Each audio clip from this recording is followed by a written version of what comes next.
All set and ready to take the international stage ang ating Chinite princess na si Kim Chu. Narito at panoorin.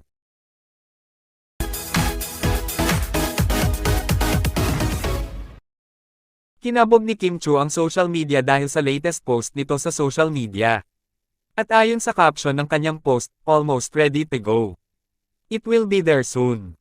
I'll see you on the red carpet. #Seoul Drama Awards 2024.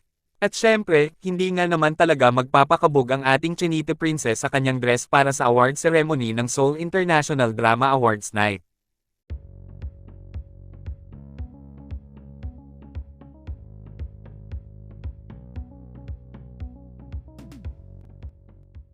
Kayo, anong masasabi nyo tungkol dito? Just comment down below.